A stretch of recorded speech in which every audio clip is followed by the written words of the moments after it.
Hello everyone. तो आज के इस वीडियो में हम लोग पढ़ते हैं असाइनमेंट प्रॉब्लम का method second, unbalance assignment problem. तो स्टूडेंट्स, प्रीवियस वीडियो में हम लोगों ने इसका फर्स्ट मेथड यानी कि हंगेरियन मेथड के बारे में पढ़ा था और असाइनमेंट प्रॉब्लम क्या होती है उसको देखा था।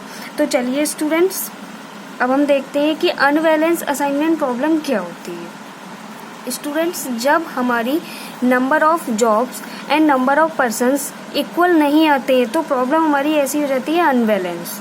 ठीक है, तो देखिएगा, an assignment problem is called an unbalance assignment problem whenever the number of jobs is not equal to the, देख रहे हैं ना आप, is not equal to the number of persons. Thus, the cost matrix of an unbalanced assignment problem is not a square matrix. Means ये कह रहे हैं कि वो स्क्वायर मैट्रिक्स नहीं बन रही होगी। स्क्वायर मैट्रिक्स आपने पढ़ी होगी, अगर मैट्रिक्स में हमारी रो और कॉलम इक्वल होते हैं तो वो हमारी कहलाती है स्क्वायर मैट्रिक्स। जैसे अगर हमारी मैट्रिक्स जो है वो 2x2 की बन रही हो या फिर मैट्रिक्स हमारी 3x3 की बन रही हो तो ये मैट्रिक्स हमारी कहलाती है स्क्वायर मैट्रिक्स, जिसमें रो और कॉलम दोनों बराबर आ रहे होते हैं। ठीक है ना। तो जब हमारी प्रॉब्लम अनबैलेंस होती है तो जो मैट्रिक्स होती है वो एक नॉट ए स्क्वायर मैट्रिक्स बनती है। Now for the solution of such problems we add, अब इस प्रॉब्लम का सोल्यूशन क्या है?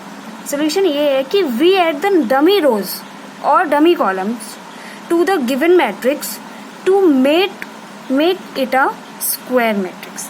उसको स्क्वायर मैट्रिक्स बनाने के लिए, ताकि प्रॉब्लम हमारी बैलेंस हो जाए, हम क्या करेंगे, एक डमी रो कम होगी तो डमी रो, और कॉलम कम होगा तो डमी कॉलम हम ऐड कर देंगे।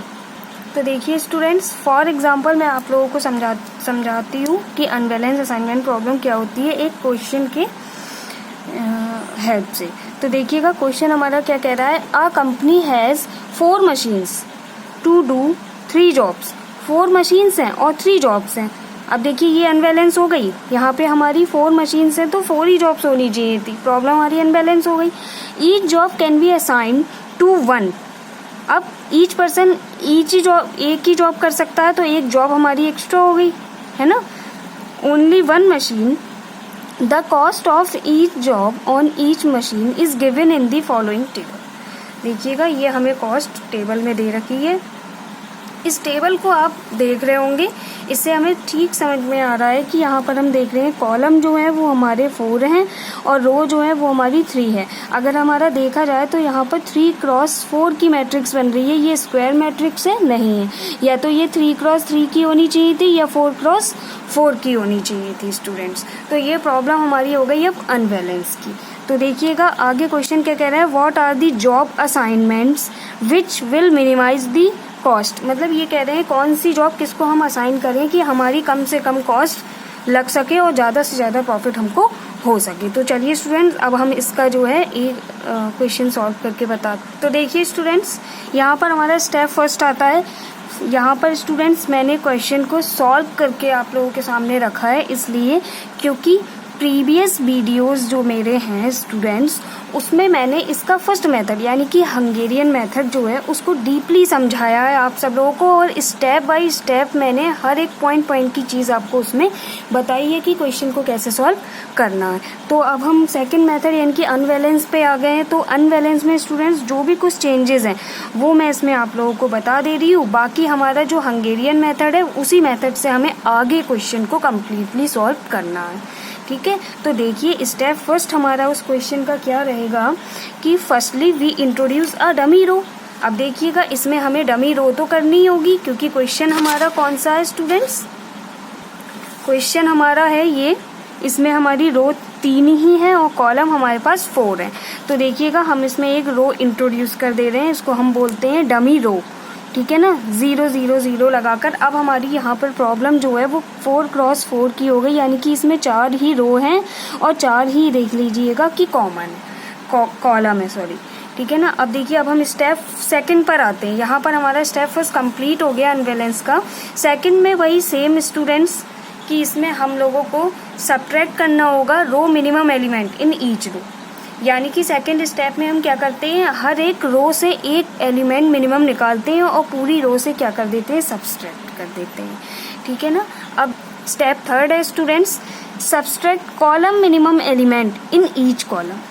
मैंने नीचे सेम लिख दिया, इसलिए लिख दिया स्टूडेंट्स, देखिएगा यहाँ पे अगर मैं इसको कॉलम मिनिमम करना चाहूँ तो मुझे हर कॉलम में एक ज़ीरो मिल ही रहा था, यानी कि ये भी रिड्यूस होके सेम मैट्रिक्स आ जाती, तो मैंने इसको सेम लिख दिया और टाइम भी मेरा बच जाएगा। इस वजह से एक स्टेप को मैं रिमूव, वैसे आप क्वेश्चन करिएगा तो इस स्टेप को रिमूव करते हुए चलिएगा, इसी स्टेप में आप क्वेश्चन से आगे बढ़ जाइएगा।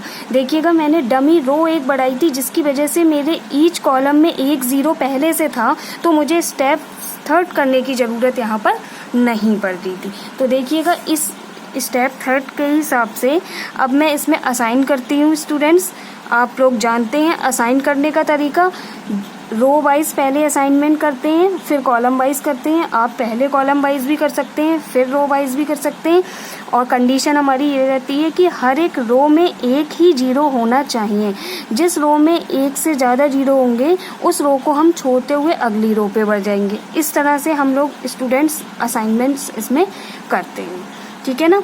थोड़ा सा और बता देती हूँ लाइंस ड्रॉ करने का, कि जितने इसमें असाइनमेंट होते हैं, जैसे इस टेबल में हम सिर्फ 2 असाइन कर पाए हैं, तो हमारे लिए सिर्फ 2 ही लाइंस ड्रॉ करनी है।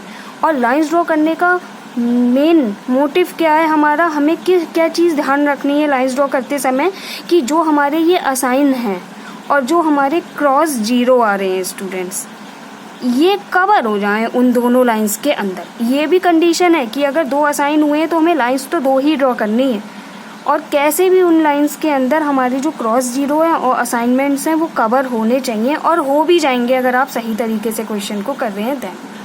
तो चलिए स्टूडेंट्स अब हम स्टेप 4 पे बढ़ते हैं। स्टेप 4 पर स्टूडेंट्स हम आगे, स्टेप 4 में हमसे क्या कह रहा है कि ये जो हमारी मैट्रिक्स बनकर आ रही है स्टूडेंट्स, उसमें हमने क्या किया था, मिनिमम एलिमेंट सेलेक्ट कर लिया था।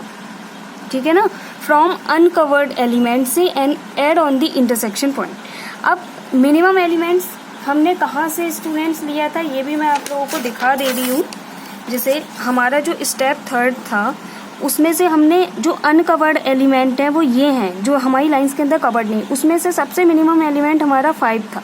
तो 5 को हमने स्टूडेंट्स अगली टेबल में यानी कि 4th टेबल में क्या किया था, जो अनकवर्ड एलिमेंट थे उनमें से हमने, यानी कि जो अनकवर्ड एलिमेंट थे उनमें से हमने सब्सट्रैक्ट कर दिया था।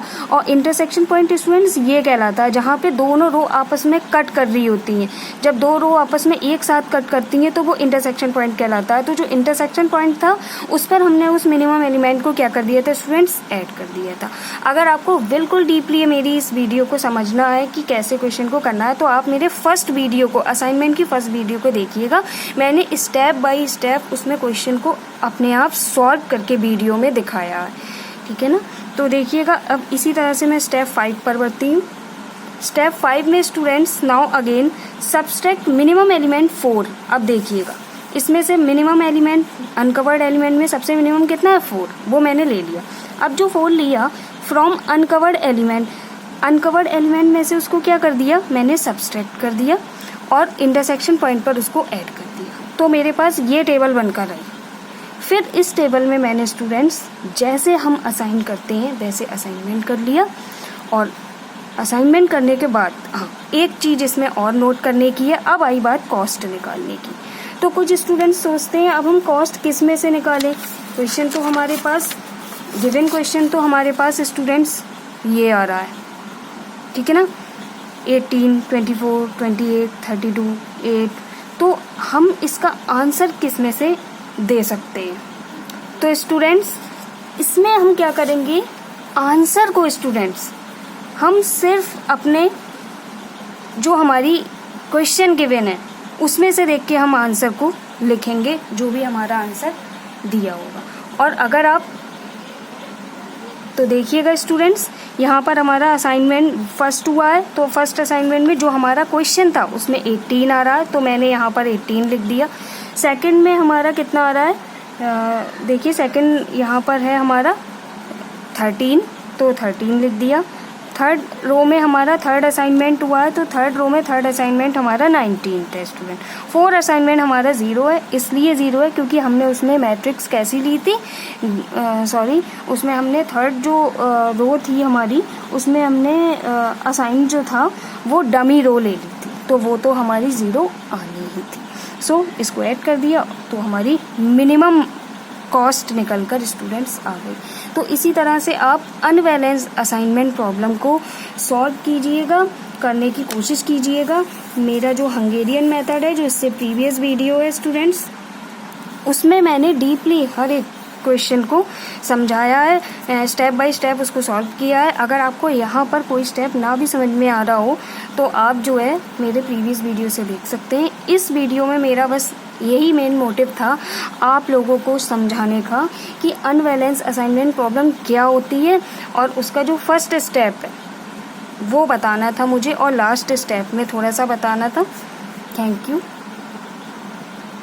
Please like and subscribe my channel.